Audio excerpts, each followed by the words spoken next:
Bonjour ou bonsoir, salam alaikum. Salam alaikum, on se retrouve. L'émission, comme tu le sais, c'est Heartbeat Connecting, plein de musique, moins de paroles. Mon nom, c'est Mr. Tcherno, comme tu le sais, tous les mercredis. En studio ici sur la 105.1. Et l'émission, comme tu le sais, c'est si l'Afrique bougeait. Ben, elle bouge, elle bougera et bougera encore un peu plus dans cette émission. Aujourd'hui, nous avons le plaisir, l'immense plaisir d'accueillir une des super belles chanteuses, ou on va dire super belle voix de la musique africaine ou franco-africaine. Elle nous dira un peu plus de tout ça. Elle passe sous le nom de Imani qui va nous expliquer un peu tout cela, et on a eu le plaisir de l'avoir vue sur scène hier soir, et aujourd'hui, excusez-moi, elle est là avec nous en studio sur la 105.1. Imani, bonjour. Bonjour. Comment tu vas? Ça va super bien. Wow, welcome to Toronto. Merci. C'est un plaisir de t'avoir ici dans le studio de Choc FM, la radio francophone. Parle, Imani, avec 2 albums et un album qui va sortir bientôt. Parle-nous un peu de ces 2 albums, du premier album par exemple et du deuxième album. Le premier album s'appelait The Shape of a Broken Heart, c'est sorti en 2011. C'est jamais sorti ici au Canada, je ne pense pas, mais c'est sorti en France et dans le reste du monde. C'était mon premier album, ça a plutôt bien marché, ça a été platine dans plusieurs pays. Et 5 ans plus tard, le deuxième album de The Wrong Kind of War vient de sortir ici au Canada, vendredi dernier. Et voilà, c'est un album un peu plus mature, j'espère. C'est un album très acoustique, mais beaucoup plus produit que le premier, qui était beaucoup plus épuré. Et là, il y a des ensembles de cordes, des ensembles de percussions, il y a beaucoup de chœurs, il y a des voix d'opéra. On s'est permis beaucoup plus sur cet album. Cool. On parle de 2 albums. Le premier album, il est sorti en 2005, si je ne me trompe pas. 2011, excusez-moi. Ouais. Et le deuxième, il est sorti en 2013. 16. Donc, 2011 et 2016. Et on a vu le dernier album qui a eu beaucoup de nominations. J'ai eu à regarder ça ce matin vite fait, surtout un peu partout, que ce soit en France, que ce soit en Belgique, que ce soit en Pologne, et en Allemagne, et en Italie. J'ai été surpris par tout cela. Comment ça se fait? Comment tu as vécu tout cela? Je l'ai plutôt bien vécu. Les choses elles sont arrivées petit à petit. Le premier album, il avait déjà installé pas mal de choses, vu que dans les pays que tu as évoqués, je suis multiplatine. Ouais, c'est ça même. Et le deuxième album, il a été bien reçu, et c'est vrai que tous les labels locaux ont bien travaillé pour déclencher ces nominations. Et c'est ce même album qui sort au Canada là depuis quelques jours. Qui veut dire que c'est le même album qu'on a retapé pour le Canada, ou bien c'est la musique qui est différente? Non, c'est le même album, c'est juste qu'il y a des deals différents d'un pays à l'autre. Et alors, pour l'Europe et puis et la Russie aussi, c'était la même sortie. Mais pour les pays américains, puisqu'il y a des deals qui sont différents, il faut signer, ça prend du temps. Donc ça ne sort que maintenant, mais c'est le même album. Mais pourquoi le Canada en ce moment? Qu'est-ce qui se passe exactement? Pourquoi le Canada? Parce que le Canada, surtout le Canada français, francophone, pardon. Oui, plutôt. Ça marche bien. Le titre est bien placé dans Bissochai. Le titre est bien placé depuis 7 mois maintenant. Et bon, j'imagine que ça, ce sont des stratégies de label. C'est pas moi qui décide. C'est un plaisir. En tout cas, moi, j'ai écouté un peu tout ce que tu as fait. Surtout la chanson que j'adore, moi. Très bien, je vais pas le dire, mais je vais juste le mettre tout à l'heure, les gens vont écouter.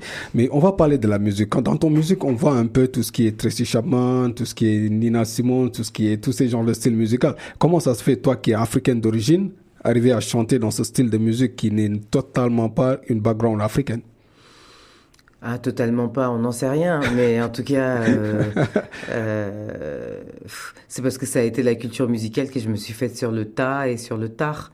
Moi, je suis née en France, mais j'ai voyagé à partir de l'âge de 18 ans et j'ai habité aux États-Unis longtemps. Donc, voilà, j'écoutais de la musique africaine de tout part, de par la culture de mes parents.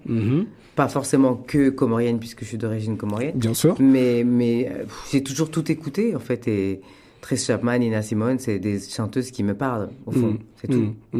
Et dans ce style de musical, tu penses te retrouver un instant dans la culture africaine? Parce que dans cette émission, c'est une émission totalement africaine, mais on sait que la musique africaine, c'est un peu plus grand que ça. On sait qu'aussi la nouvelle génération musicale, on parlait de toi, on peut parler de Fada, on peut parler de Hawali, on peut parler de Cher ou de Kalodi. Vous avez tous choisi de faire un autre style de musique à la façon, notre traditionnelle, notre moderne africaine, afrobeat, comme on l'appelle. Ces genres de style de musique, pensez-vous avoir un feedback pour le continent? Bah, en fait, je sais pas pour les autres, mais je peux parler pour moi. Ouais, Et je dirais qu'en fait, on fait la musique qu'on a envie de faire. Ça vient du fait que on voyage.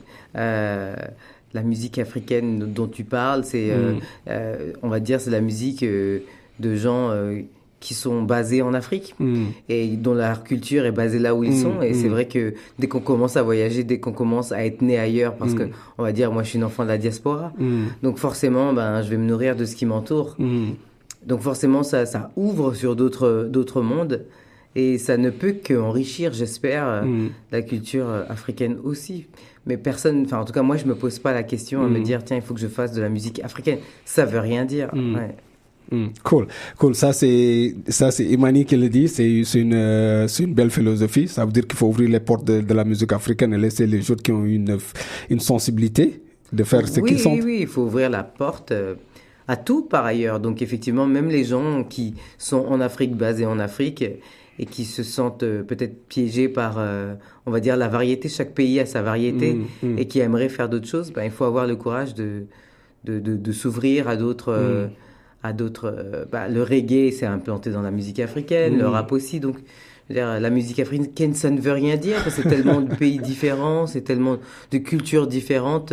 La musique aux Comores n'a rien à voir avec la musique, avec le mbalar, ça n'a rien à voir. Donc, c'est trop vaste pour le mettre juste sous l'étiquette de la musique africaine.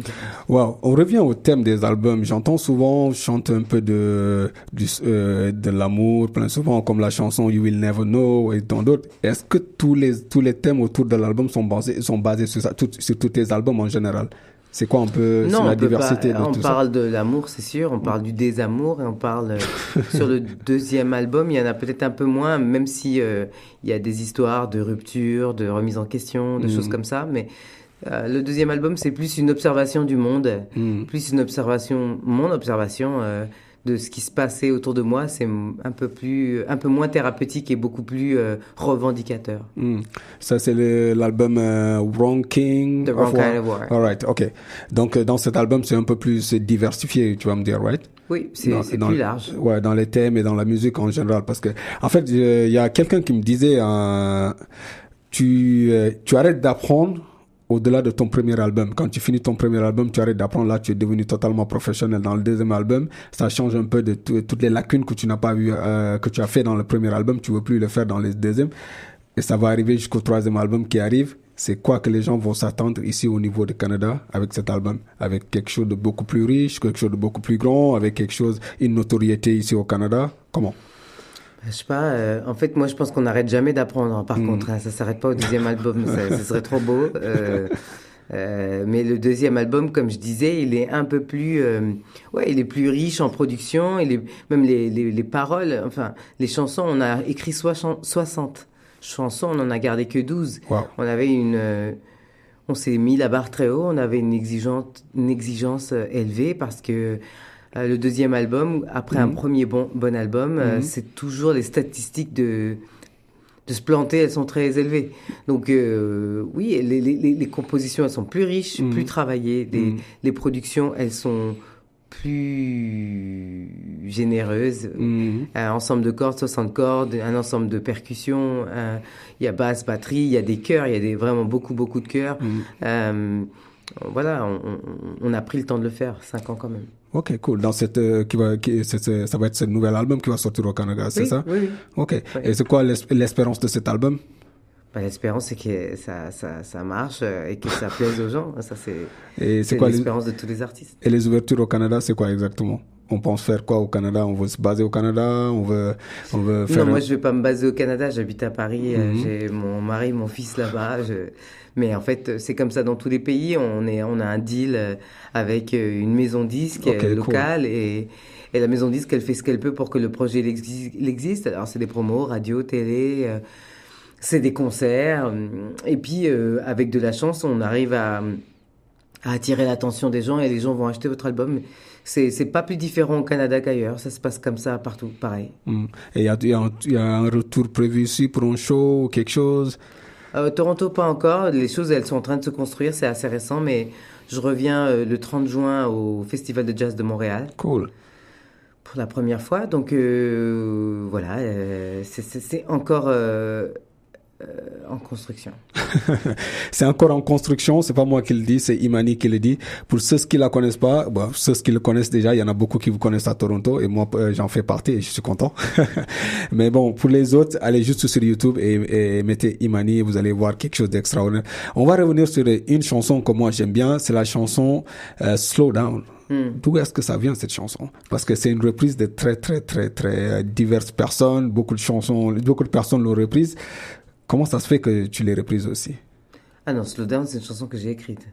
Ok, mais il y a Fada Freddy qui a aussi une chanson qui s'appelle Slow Down. Il a repris ma chanson. Oh, ok. Donc il y a aussi, comment il s'appelle? Je vais le retrouver. Mais vas-y, parle-moi un peu de cette chanson. Slow Down, c'est une chanson que j'ai écrite, que j'ai coécrite d'ailleurs. On l'a écrite au Sénégal. Oh, cool. Le premier album, beaucoup des chansons comme You Will Never Know, Slow Down ont été écrites au Sénégal. Dans le deuxième album, c'est pareil. Et Slow Down, Fada Freddy l'a reprise pour son album. Ok. Voilà. En fait, c'est pas moi qui ai repris la chanson, c'est moi qui l'ai écrite. donc parle-nous un peu de cette chanson. Mais c'est bien, ça veut dire qu'il l'a tellement bien reprise que les gens pensent que c'est la sienne. Je veux dire. En tout cas, moi, c'est une chanson que j'aime.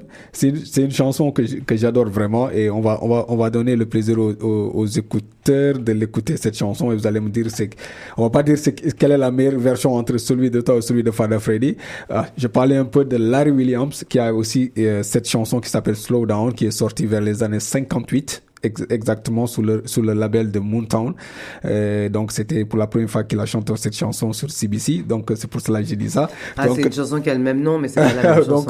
Donc pour vous les listeners, donc c'est moi qui ai fauté. Oui, mais la chanson est c'est bien. Tant que tu l'as fait. Donc la chanson est en tout cas c'est un plaisir de t'avoir dans le studio et je sais pas quoi te souhaiter pour Canada. Que je revienne et que ça se passe bien pour moi. Et c'est quoi non, il y a quelque chose que tu voudrais carrément pour le Canada? Non, moi je voudrais que ça marche aussi bien que dans les autres pays. Après on fait ce qu'on peut et si c'est pas sur cet album, ça se trouve ce sera sur un autre. Mais l'idée c'est de pouvoir atteindre le plus de gens possible et qu'avec de la chance ma musique les inspire et les touche. Mais bon, moi, je suis une artiste, j'écris mes chansons et j'espère que ça touche le plus grand nombre. Et si c'est le cas, c'est super. Je vis déjà une aventure extraordinaire. Si c'est pas le cas, c'est pas la fin du monde. Mais si tu laisses cet album et que tu repars, comment pouvoir gérer cet album derrière toi ici au Canada? Il y a un label. Il y a un label ici, il s'occupe de ça. Et quand il faut que je revienne, je reviens. Mais en 2017, c'est pas compliqué, hein, avec Internet, c'est vraiment pas dur. Donc, ça se gère, Ouais, parce que souvent, les gens, ils ont plus besoin des artistes sur place. Et comme on dit, en tout cas, c'est un plaisir de t'avoir sur Choc FM au prochain concert. Je pense que tout le monde sera d'accord pour moi. À ton prochain événement, on sera partenaire dessus. Tu vois déjà, les gens disent yes. Donc, ce sera un plaisir. Et voilà quoi. Maintenant, qu'est-ce qu'il faut dire, le mot de la fin? Parce que tu dois voyager tout de suite et que c'est dommage qu'on t'ait eu juste une fois en concert ici et que tu repars aujourd'hui. C'est mieux que rien. Hein. En tout cas, merci. C'était Imani et moi, Mr. Tcherno au micro. C'était un plaisir, en tout cas, t'avoir eu dans cet studio. Et écoute, on continue à écouter de la musique. On va s'écouter quelque chose d'extraordinaire et puis on continue. Amani, c'était un plaisir de t'avoir ici et ce sera encore un plaisir de te revoir ici à Toronto. Et bon retour. Merci. Bye bye. Bye bye.